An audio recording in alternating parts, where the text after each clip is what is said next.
За завгүй өдөр нэвтрүүлгийн өмнөх дугаартай зам дээрийн хөгжлийн сайд мөн Баянгол дүүргийн засаг даргын ажлын өдрийг сурвалжлан хүргэж ирсэн. Тэгэхээр Монгол улсын нүүр царай хөгжлийн хөдөлгүүр болох олон мянган залуусын төлөө Эрдэнэгэрэлийн ажлын өдрийг сурвалжлахаар шийдээд байна. Эрдэнэгэрэлийн хувьд бол 2015 онд Purpose Mongolia сэтгүүлийн шилдэг залуусын нэгээр тодорч ирсэн. Тэгэхээр түүний ажлын өдөртэй хамт байгаарай.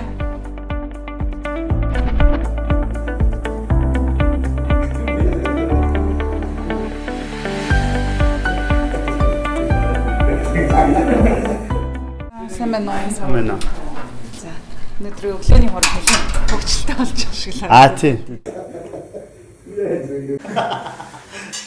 Ер нь өглөөг яаж эхлүүлдэг вэ? Өөдрөг өглөө гэл таны эерэг хандлага гэл таны бүх одоо илэрхийлж байгаа постуудыг чи харж ирсэн л да. Өглөөг яаж ер нь бид өөрсдөө өөдрөгөөр эхлүүлэх. Яг өөдрөгөөр эхлэе гэл гарангуул ингээл машины төвжрээ ингээл хотын ингээл бухимдал ингээл бид нарыг өгтөж штэ тий. Тэгэхээр яаж энэ байдлаа ер нь удаан хадгалдаг? Урьж оролцуулсанд баярлалаа. Хэдүүл ямар ч байсан сууж байгаа дээрээ тийх үү? Тэгвэл зогсглоор яг нэг нөө жидүүчтэй адилхан яг баригдсан юм шиг. Нэгэнд хоцорсон, нэгэнд төвжирж байгаа. Ингээхээр энэнд бол заавалчгүй уурлаад стресстэй дах шаардлага байхгүй болохгүй юм нь бол зарчмын хувьд. Тэгээ чи стресслээгээд асуудал шийдэгдэхгүйгээс хойш. Нэгэнд төвжирхээс өөр арга байхгүй. Айгүй олон хүмүүс энэ чинь өвөл даарахгүй юмсан гээд машин оонох гад их олон гэр бүл машинтай болох юмсан гээ бодоо бөөнөрөө сууж байгаа. Гэтэл бид нар машин олон байна. Одоо энийг болиул гэх хандлагатай яриад тах шүү. Үүжтэй бусад хүмүүсийн хүсэл эрмэлзлийг одоо үгүйсгэж өөрийнхөө хэрэгцээг хангана гэдэг ч юм бол байж боломгүй зүйл шүү дээ. Тэгэхээр одоо хоцорсон ч тэгэл одоо дүрс ирэх шүү дээ. Энийг л орж ирээд дахиад үлцэн хугацаанд яаж амжилттай авах вэ, яаж бүтээлж авах вэ гэдэг дээрээ анхаарах дээр юм болов уу гэж боддоо шүү дээ. Тэгэхээр захим орчинд ер нь хэдэгчний цагийг нэмж байна. Сүүлийн үед бол захим орчноос ер нь авч болохгүй зүйлийг нэглээч гэвэл та юу нэглэх вэ? Миний хувьд бол яг айхтар их цаг бол өнгөрөөж чаддаггүй. Ажлууд, уулзалтууд гэдэг ингээд сургалтууд ч гэдэг юм ингээд явцдаг болохоор хой хайра түр яаж байгаа шүү дээ. Болжгүй миний зүгээр өөрийн баримталдаг юм бол амьдралдаа өөртөө байгаа асуудлуудыг шийдэж чиглэгдсэн зүйлсүүдийг тэндээс олж авч байвал гэдэг тийм бодолтой байдیں۔ За сайн мэцхан өглөөний мэнд policy tour санаачин ээлжид видеого оруулж байна.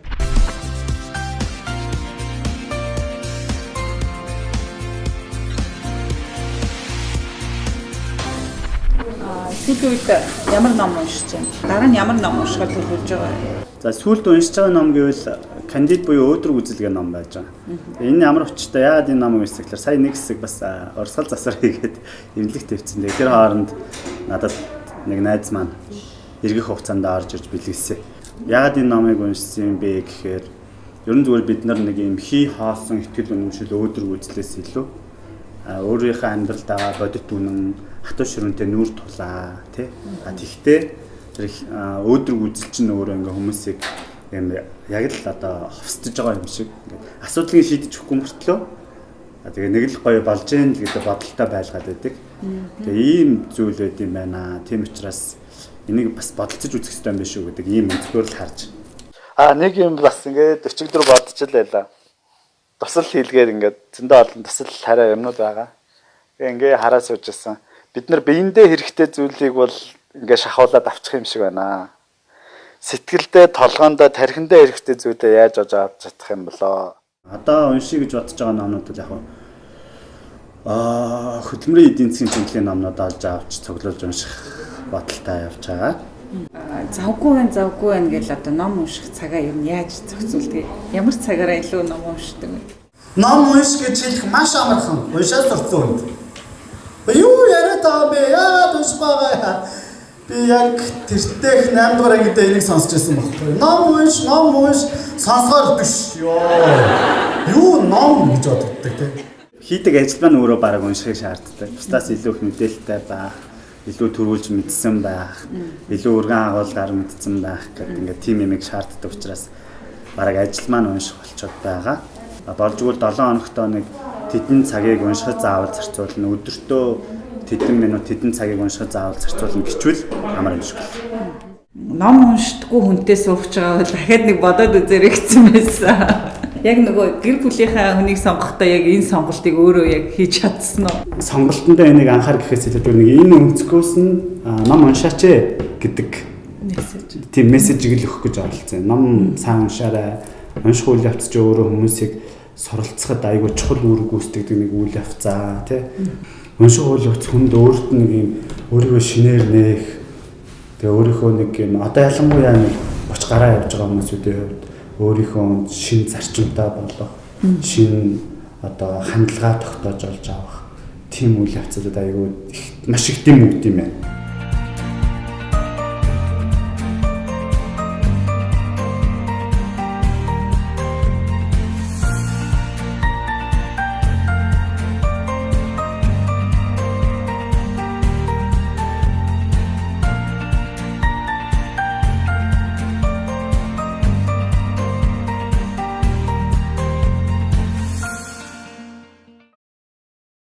Өнөөдрийн үед бол бас нэлээд завгүй өдөр байхаар байна тий. Таны төлөлтөөс харахад бол тэгээ би нэг зүгээр өөрийн сонирхож байгаа хэдэн асуулт асууя гэж бодож байна. Тэгэхээр хотын соёлын хэмжүүрийг та яаж хардаг вэ? Хотын соёлын хэмжүүр ер нь зүгээр бүх төрлийн соёлын хэмжүүр миний өөрийн хувийн бодол бол нэг хүн төвөггүй хүн гэж байдаг шүү дээ.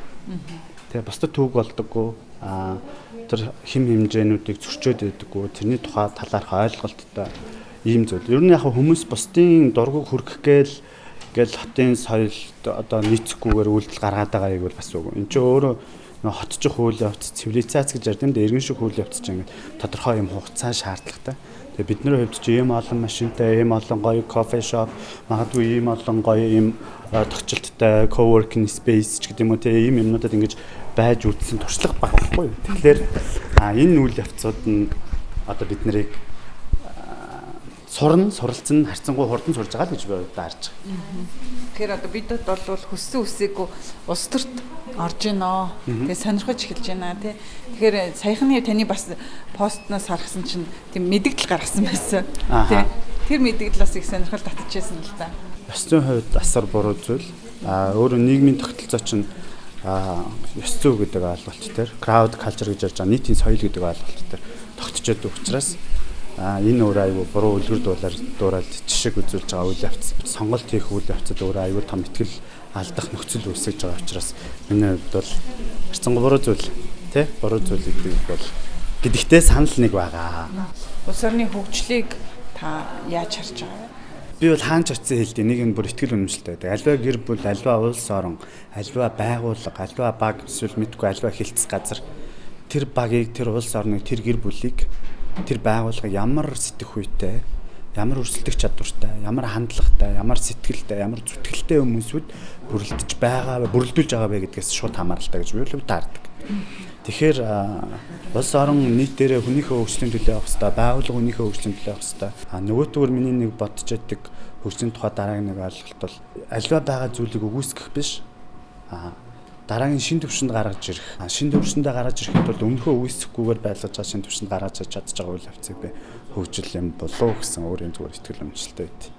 Ажлын онцлогийг чи харахад бол сургалт уулзалтууд их байна төлөвлөгдсөн байна. Тэгэхээр уулзалтыг ер нь үр дүнтэй болгоход ямар арга техникүүд байдаг юм бэ? Ямар зорилготой уулзж байгаа, тэр уулзалтын зорилгоо, тэр уулзалтан дээр бэлтгэгдсэн байх ёстой мэдээлэл, баримтууд тий.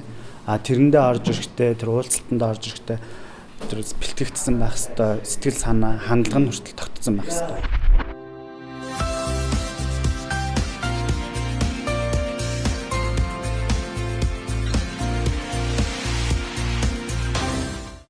За одоо дараагийн сургалт маань хаана байгаа вэ? За одоо ажлаас гараад эхний сургалтууд MCS группийн маань охин компани Total Distribution гэдэг одоо MCS-ийн шингэн үндэсний худалдаа логистикийн одоо хариуцсан компани дээр баруун бүсийн ажилтнуудын баруун бүсийн одоо менежерүүд болон худалдааны төлөөлөгч нарыг чадваржуулах сургалтууд байгаа. За тэрний дараагаар евро гранд медимлэг. Бас 19 цагт нэг сургалт төлөөлөгдсөн байна. Ер нь тэгэл ажлын цаг ер нь л айгүй шахуу байна л да. 19 цагийн сургалт хэдэн цагт дуусах вэ? Ер нь ажлын цаг чи хэдэн цагт дуусч байна? За нийтлэг ер нь нэг өглөө 8 за байгууллагын сургалтууд чинь өглөө ажил эхлэхээс өмнө энэ хийгддэг.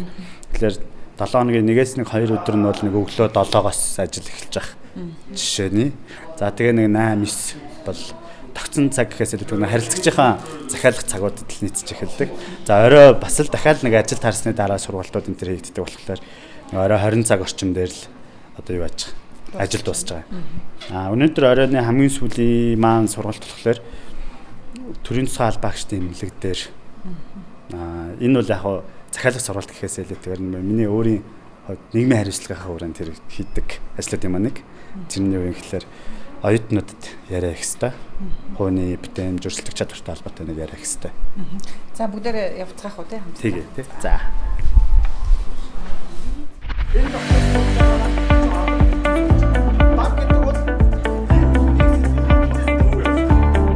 Компани эрхэм зорилго асаа. Түрүүн бид нар эрхэм зорилгын талаар бол баах ярьсан тийм. Дэлхийн стандартыг Монгол.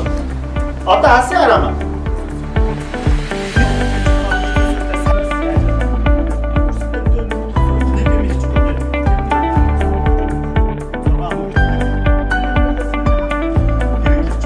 Би түрүүн хэлсэн хүч хөрөнгөлөлт хууль. Яг нөгөө хурд эргүүлж хахад нэг цуцмаар үе, болмоор үе тэр үеийг л давж тэр үеийг давхаар төрдөг мэдрэмжийг өөртөө өгөх гэж байна. Аливаа зүйл зохион байгуулалтаа олдлоо эхлээ замбраагүй байдаг. Тэгээ үргэлжлүүлэн замбрааг явуулж л болохгүй. Тэр дунд ямар нэгэн үнэт зүйл бий болоод ихлээр тэр тэгээд ингээд дараа нь ингээд дуу дуугаа авалцсан ингээд тасраад явчихдаг. Тэгээд тасралтгүй байдвал өөрөө ерөөсөө тууштай тэр хийгээл тэгэл тэр нэг давсан мэдрэмжээ олж аваад яваад.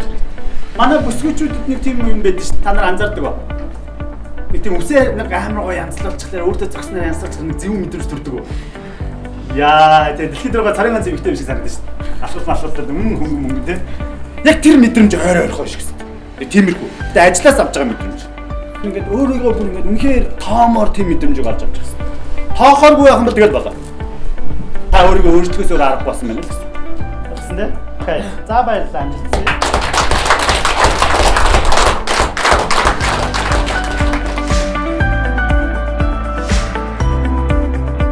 Бусдыг ингээд манлайлах те өөр ихтгэл үнэмшил төрүүлэх энэ үйл явц ер нь хэцүү юм шиг санагддаг шүү дээ. Таны хувьд одоо 10-11 жил орчим хийж байгаа болохоор асцангууд ажгүй гайгүй гарт орчлоо. Тэгээ нөгөө талаас хийж байгаа ажилласаа өөрт нь тэр нэг үүсэж байгаа үн цэнэ өөрөө мэдрэхлээр гоё. Гэхдээ одоо хүмүүс юу гэж харддаг юм байгаа.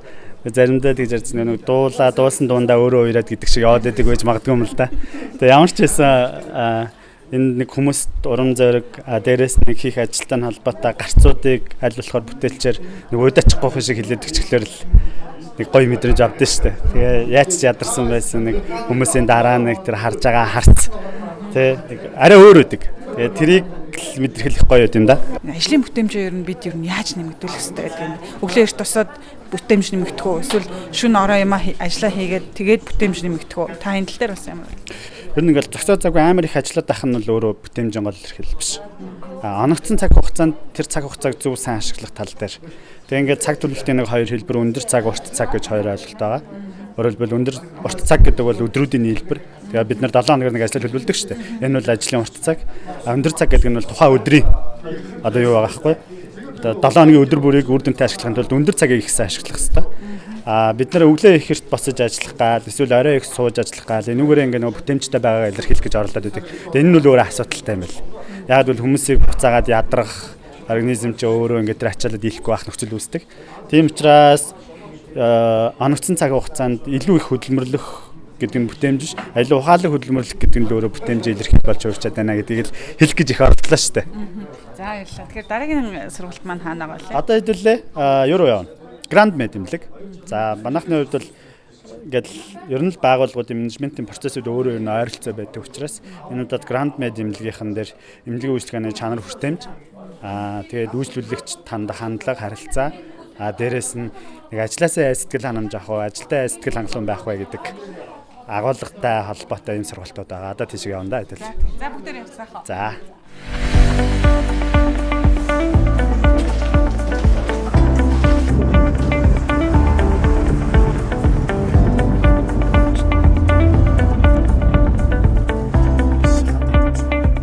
Policy төвийн үйл ажиллагаа, алсын зарилгын талаар бас сонирхмоор санагдаж байна. Policy төв яг нөгөө үйл ажиллагааны чиглэлээр сургалт судалгааны байгууллага. Монголын дотоодын зөвлөх үйлчилгээний салбар дээр шинэ зөвлөх үйлчилгээний стандарт бий болгох ийм зорилготой явж байна. За үндсэндээ бол policy төв 3 нэгжтэй. За сургалт судалгааны policy төв. За дээрээс нь policy partners. За тэгээ labor policy гэсэн үндсэн 3 нэгж байдаг. Тэгээ энэ 3 нэгжт маань гэрээд үндсэн гэсэн тусдаа зөвлөх сургагч багш нар болон зөвлөхүүд. За тэгээ арга зүйн зөвлөх үйлчилгээ үзүүлдэг гэсэн ийм нэгжүүдээс бүрэлдэхүүн хүмүүсүүд зөвлөхүүдтэй ажилладаг. За 19 он бас шинээр юунууд одоо шинэ салбаруудын зөвлөхүүдтэй хамтарч ажиллахаараа тэнэлтүүлэл байж л. Тэгэхээр нэгэнт 19 он ярьж байгаа учраас эх оныхоо төлөвлөлтийг ер нь хийцэн байх гэж бодож байна. Тэн дээр бас ямар шин санаанууд байгаа, юунд ер нь илүү анхаарлаа хандуулъя гэж бодож байна эх онд? Бидний хувьд бол 19 онд бэлдэж хийж байгаа гол одоо төвлөрж ажиллаж байгаа ажлууд бол нэгдүгээр байгууллагт зориулагдсан сургалтынхаа хөтөлбөр пакэжуудыг шинжлэх асуудал. Бидний хувьд аягүй тулгамдсан асуудал байна. Яагаад гэвэл одоо байгууллагууд чи эх оныхоо сургалтын одоо төлөвлөгөөнүүдийг гаргаж байгаа, үйл ажиллагааны төлөвлөгөөд гаргаж байгаа учраас тэрэндээ зориулсан шинэ санал болгох хөтөлбөрүүд дээр ажиллаж байна. За дээрэс нь зөвлөх үйлчилгээний салбарт оруулж ирэх ёстой шинэ зөвлөх үйлчилгээний арга зүйн одоо судалгааны ажлуудыг явуулж байна.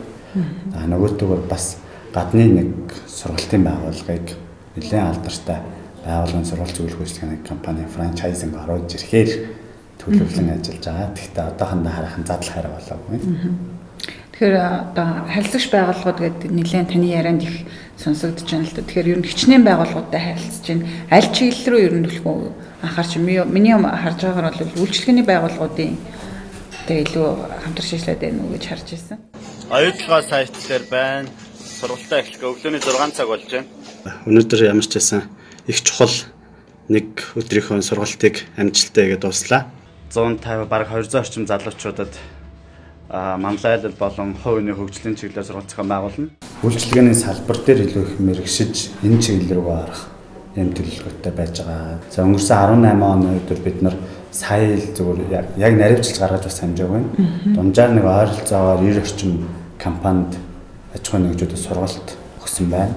За давхарцсан тоогоор хүмүүсүүдийн тоо бол нэг 11,000 орчим баг шиг байна. Зөвлөх үйлчилгээ үзүүлж байгаа байгууллага маань л үндсэн нэг 5 компани өмнөх 18 онд ажиллаж байна. За одоо хоёрын нь үйл ажиллагаа бол дуусаагүй ингээд процесс үргэлжлээ явж байгаа.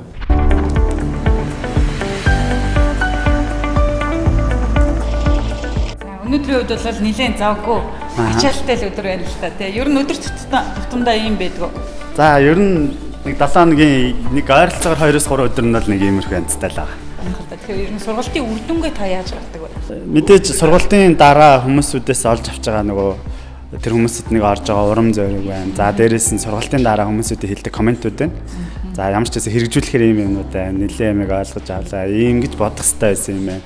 Энийг олж харлаа, баярлаа гэдэг нэг тэр үгсэл бидний хувьд яг нэг үр дүнгээ хэмжих боломж байдаг. Яг мэдээж сургалтын дараа тухайн зүйлийг хэрэгжүүлэх нөгөө буцаагаад хувийн асуудал болж хувирдаг учраас ер нь аль болохоор нэг удаан хэрэгжүүлээрэ гэдэг захиасаа үгээ хэлж аваад тэгээд л өндөрлөндөө ер нь сургалтад байна. Тэгэхээр өөрөө чинь харьцаж байгаа байгууллагуудын хувьд бол ер нь үйлчлэгээний байгууллага талтай. Тэр нь манай бидний ер нь үйлчлэгээний соёл хэрэглэгчийн маань өөрийн соёл ер нь ямар түвшинд байна гэж харж байгаа. Нөгөө нэг үйлчлэж байгаа хүмүүс маань өөрсдөө үйлчлээ сураагүй нэг тиймэрхүү хандлага их байдаг. Тэгээ бидний хувьд бол аль болохоор үйлчлүүлэгч үйлчлэл сурах нь бол цаг хугацааны асуудал. Тэрний өмнө салбар өөрөө үйлчлж байгаа хүмүүс маань өөрсдөө тэрний урд манлайд найж хэрэглэгчийг тэр соёл тасгах хэрэгтэй шүү гэдэг ямиг л илүү хэлэх гэж оролддог шүү дээ.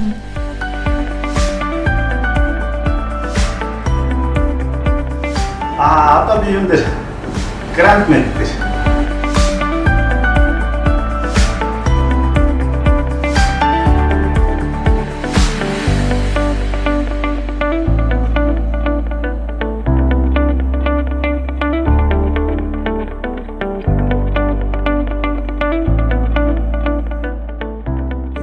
Монголчууд аюу өвөл дуртай.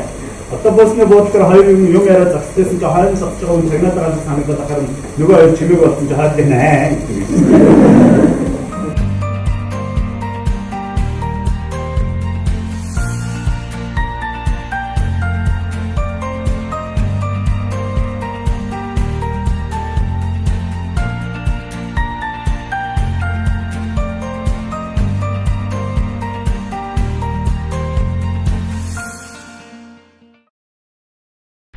ажлаа яаж төлөвлөдөг вэ?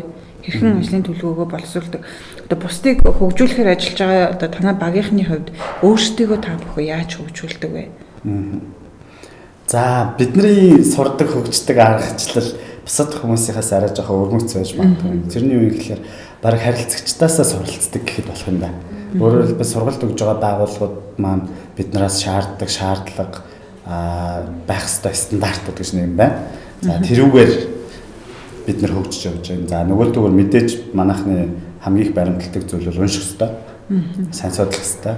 Нөгөөдгөр сургалт өгч байгаа зөвлөх хөтөлбөр үзүүлж байгаа байгууллагуудынхаа үйл ажиллагаатай танилцах, өөрсдөө төр орчин нөхцөл дээр нь очиж үйлдэж хийх гэдэг ажлууд нэлээд бидний хувьд чухал ажил бор тооцогддог. Энэ чинь баг тэгээ тэр чигээр манайхны хувьд сургалт хөгжүүлэх явц процесс болоо явж тийм л. Таны нэг постноос харж ирсэн нөгөө инээмсэглэл хэрхэн мөнгө олж болох боломжийг заадгаа гэд. Тэгээ энэ бас их сонирхол татчихлаа л да.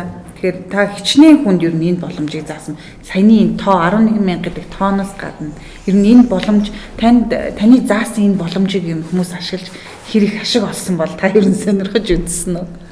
Хэмжээд хэцүү сургалтын үйл явц өөрөө үр дүнгийн хэмжээд их төвөгтэй байдаг. За сургалтын дөнгөж дараах сэтгэл ханамжийн судалгаа гэдэг нийтлэг түгээмэл арга хэрэгслүүдийг бид нар авч хэрэглэдэг.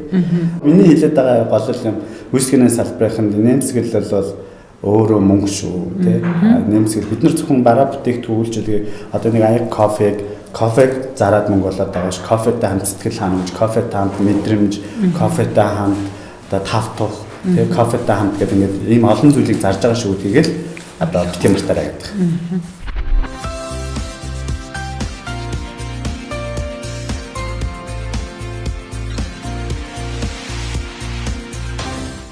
Ялангуяа би залуучуудын үл юу гэж боддог вэ гэхээр ээж аав, эмээ өвөөгийн биднэрт хэлж байгаа зүйлүүдийг их тийм ач холбогдол үнцэнтэйгээр олж харах тийм сэтгэл болоод хандлага байхгүй байгаа юм да, дутуу байгаа юм да гэж хардаг. Нэг тийм өвлээд ээ гэж хүлээж авах тохиолдол их олон байдаг шүү дээ. Аз болоход ямар ч азар юм мэдэхгүй би ингээд ээж аваасаа хэлдэг зүйлсүүдийг ялангуяа эмээгээс хэлдэг зүйлүүдийг их олон харсан, олж хараад амьдрал дээр хэрэгжүүлдэг юмнууд байдаг. Хүн ялрахдаггүй байх сэтгэл үнэмшлийг эмээ маань надад өгч байсан. Хэрвээ та ялрахгүй баймаар байгаа бол ялрахдаг сэтгэлгээгүй болмоор байгаа бол сэтгэлээ бас зүтгэлээ оновчтой байх хэрэгтэй. Энэ чинь том ухаан. Амьдрал дээр нь аюул олон зүйлийг шийддэг байхгүй. Ялангуяа энэ манай гэр бүлийн хүн битээр бол ингээд нэг тийм одоо залуучууд хэрэгтэй мөнгөгүй сайн мэдгүй ингээд зүрч хайрладаг гэх юм уу? Гэр бүлээ. Би тэдний хамаатан саднуудад эхнэр манай хамаатан саднууд. Энийг тэгээ бүр хоёулаа их тийм хоёр талаас бараг анх тохиролцож аваад чихв. Ягаад ингэдэг болсон гэхээр манай танаа гэдэг ихлээр хоёр талд голын хойрт гараад ирэхлээр нэг гэр бүлд тэднээс болоод битээр хоорондоо маргалдаад байх тийм юм амьдрал дээр их үүсдэг. Тэгэхээр зүрч хайр эмээгийн маань ерөөсөө хэлж надад ойлгуулсан. Өөрийн хүн бол ойлгоно. Хизээ нэгэн цагт өнөөдөр ойлгох юм хаад маргааш ойлгоно. Хүний хүн бол ойлгохгүй. Тэгээ хүний хүн ойлгохгүй учраас таарийн донд нэг асуудал үүсгээд байгаа болохоор хүний хүнийг хайрлаа өөрийн хүн яах вэ гэж. Тэгээ тэр нь өөрөө тийм их том сөргөлдөөнөөс зайлсхийлгүүлдэг амьдралын философи юм байлаа л. 2015 онд Forbes Mongolia сэтгүүлийн шилдэг залуугийн нэгээр шалгарч ирсэн. Тэгэхээр энэ бол одоо бас нэр төртөл шагнал гэж би харж байна л да. Таны хувьд? Тий. Энэ амьдрал хамгийн бас үн цэнтэй цоллуулж хүмүүсүүдээр нэрлүүлж авч яадаг зүйлсийн нэг бол ялчгүй Forbes Mongolia гэсэн сэтгүүлээс. За тэр чинь 2015 он байна уу да? Тийм биз 15 он. Тийм нэг 100 орчим залуучуудыг шалгаруулад.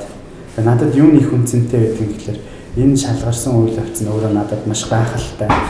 Ялангуяа Монголын нийгэм би бүр хаанч нүүр бардам хэлнэ. Монголын нийгэмд үнэхээр бүр ингээд нүрийг нь тахлаа явж байгаа юм гайхалтай залуучуудтай найзлах боломж олгосон. Тэр олон залуучуудтай суралцах боломж олгосон. Тэр олон залуучуудыг таньдаг, мэддэг гэд яриад авах боломжийг олгож өгсөн учраас энэ надад их тийм үн цэнтэй зүйл. Ерөнхийдөө бид хоёр одоо ингээд дараагийн сургалт руугаа явна тий. Тэгээд цаг бага байна. Сүүлийн асуултаа зүгээр юм залуучуудад нэг тийм сайхан цаст яг одоо ажиллаа хийгээл гарах тийм гоё урам сэтэл өгөх үг хэлээд гоёлог гарах уу? Миний нэг хэлэх туртаа үг гэдэг. Ер нь чи амьдрал өчигдөр хэн байсан чинь чухал биш. Өнөөдөр хэн байгаа чинь цаашдаа хэн байх чинь бүр их чухал гэдгийг л хүмүүст хэлхийг хүсдэг. Яагаад гэвэл бид нэг нэгээ өчигдөр байсан одоо ихтгэл үнэмшил хандлага одоо үр дүнгээр нүүлэх гэдэг ах өчигдрөө нүүлэх гэдэг ах тохиолдол их. Тэгэхээр өнөөдөр тэгээ маргааш тэр хүн чинь шал өөр болсон байждаг. Бид нар уусаа дундаа ярьдаг шүү дээ өмнө хизээ юм байсан юм бэ энэ одоо гэдэг тийм. Тэгэхээр танд бол өчигдөр хэн байсан өнгөрсөнтэйгээ зурлалдах шаардлага байхгүй.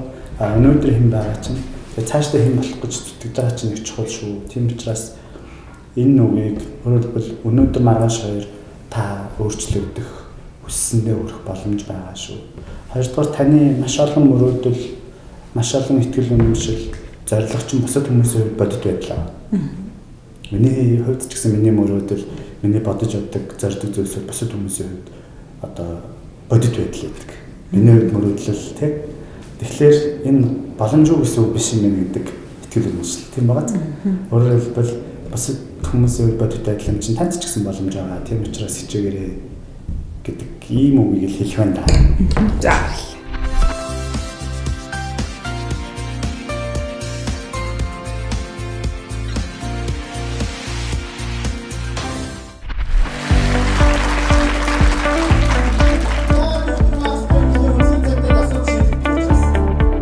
Энэ супер хүмүүстэй зэрэгцүүлж өрсөнд маш баярлалаа. Баярлалаа.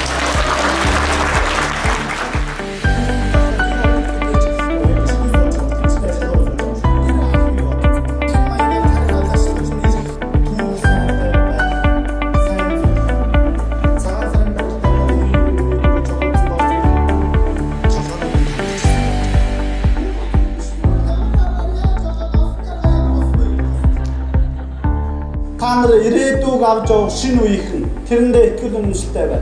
Тэрний нэг гол шин чанар нь юу юм гэхээр сахилга баттай байх чадвар суралцаарай.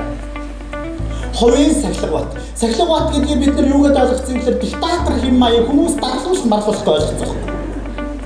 Өөртөө тавьсан зорилготой үнэнч өөрийгөө шахуурдаг, ташуурддаг, итгэл үнэмшилтэй байдаг тийм хэм маяг ярьж. Сахилга бат. Босно гэсэн бол босно. 5 минутын дараа биш. Бид нар ингэ бүр онтоод өглөө босгоос ахуулаад өөрийгөө ажил хаашин тавьдаг зан чанар сургаад байна. Өглөө 6 цаг босгож байгаа хүүхэд бол 5:30-аас их сэрүүлэг тавина. 5:30, 5:45, 5:40, 5:45, 5:50. Йоо, тэгээ 5 минутын зайд хардаар зэрэг. Тэгээ нэг нь онтраагаад тэгээд. Тэгээ зүгээр ч өөрөө гаавахгүй, өөрөө л гаавал хажууд нь унж байгаа энэ босоосоо бай.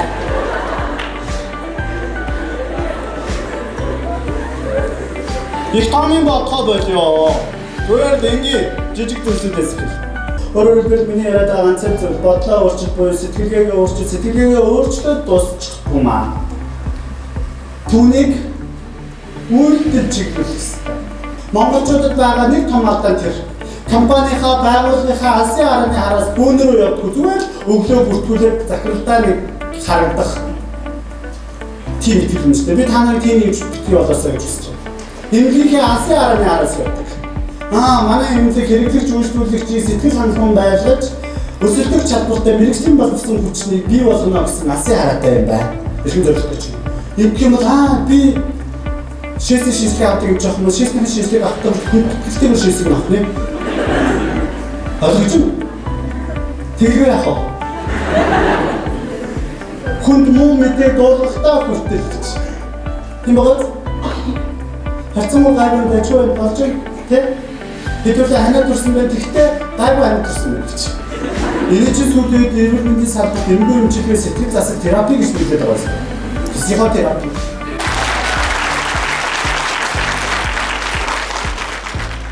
Тийм учраас сэтгэлгээгээ өөрчлөх, үйлдэл чиглэл зүгээр сайхан зүйл бодоод авах чинь чухал биш ээ. Үйлдэл хийгдэж байгаа хүмүүс орон таны амьдрал, таны гэр бүл, танай байгууллага, танай сургууль, танай анги өсгөх чадвартай болно шүү гэж хэлж байна.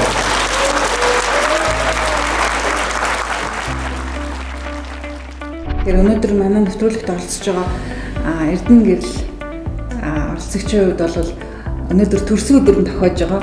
Төрсөн өдрийн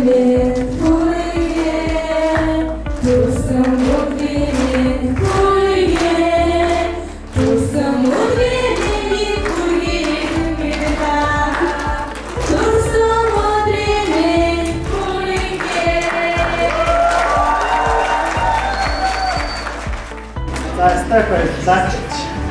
Надад миний тав бүгд чадах энэ гайхалтай сюрприз чинь хариу би дараагийн дахиад нэг ивент дээр чинь та бүгд яриа хийгээ. Өдрийн баярын мэнд. Өнөөдөр яг ингэж таарчлаа. Би бас өөрөө мэдсэнгөө. За өдрийн мэнд түргийн ажил амьдралд нь сайн сайхныг хүсье. Баярлалаа.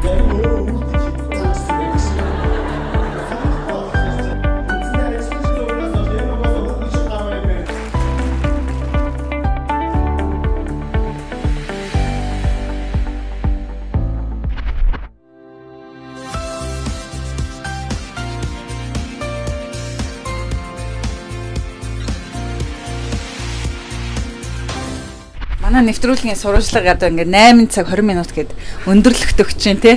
Одоо тэгээс баахан хэрэгдүүлчихлээ. Тэгэхээр өнөөдрийн сургалтын одоо орчин одоо уур амьсгал танд яаж мэдрэгдэв? Яг бидний хувьд бол бүр ингээд бас догтлол оюутнуудаа хамт инээгээл ингээд байлаа л да. Танд яг уур амьсгал яаж мэдрэгдэв? Тий, гой. Энэ чинь нэг өдөржингөө би жишээлбэл ингээд өглөөнөөс хойш ингээд явсаар агаал тэгээ сая бас сургалтаас агаал дахиад ингээд наашаа гарч ирээд яг энэ зааланд байгаа хүмүүсүүдийн тэр ингээд хариу үйлдэл намайг их тийм юу бод штэ хорцолдог тийм угаасаа нэг хичээл орж байгаа хүн өөрт нь тэр нь айгу сайн хүчтэй мэдрэгддэг их сайхан хүлээж авлаа. Ялангуяа тэгээ өнөөдөр төрсөн өдрөөс учраас төрсөн өдрийн тэр ингээд surprise би хийж амьдралтаа ингээд 2-300 хүнтэй төрсөн өдөр хийж үзсэнгөө 32 дахь насны дээр ийм юм үздэг юм байна. Тийм. Одоо ингээд ажлын цаг дууссан төрсөн өдрөө тэмдэглэхээр явах тийм. Тэг надаа гэрийнхэн маань хүлээж байгаа өглөөнөөс хойш өглөө бараг 7 гэж гарсан. Тэг ямар ч байсан өчтөр орой унтахтал гэрийнхэн маань заста хамгийн түрүүнд төрсөн өдрийн минь хүргэлээ гэж хүргээл тэгэл өглөө бараг унтчихт нь гараа авцсан. Тэг өдөр хуцаар ярьсан сая хүртэл залгаж байгаа шиг байна. Хизээ ирэх гэж нэгэд.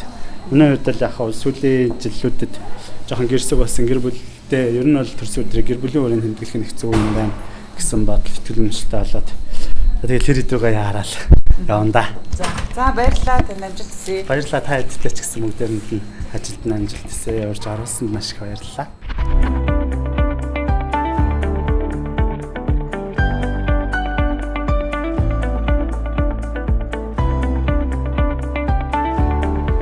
За банкныхын төрийн байгууллагууд, за эмнэлгийн байгууллага, үйлчлэгээний байгууллагууд, мөн залуучууд гэдэг энэ полиси төвийн Эрдэнэгэрэл гэхээр энэ хүнийг бол анддгүй юм байлээ. Түүний ажил амьдралын онцлог, хөгжиж дэвших арга зам, тэгээ ажлын нэг өдрийг бол бид онцлон сурвалжлаа. Энэхүү сурвалжлага маань бол танд шин санаа сэдлийг өгч чадсан баха гэдэгт би итгэлтэй байна. Ингээд нэвтрүүлгээ өндөрлж байна.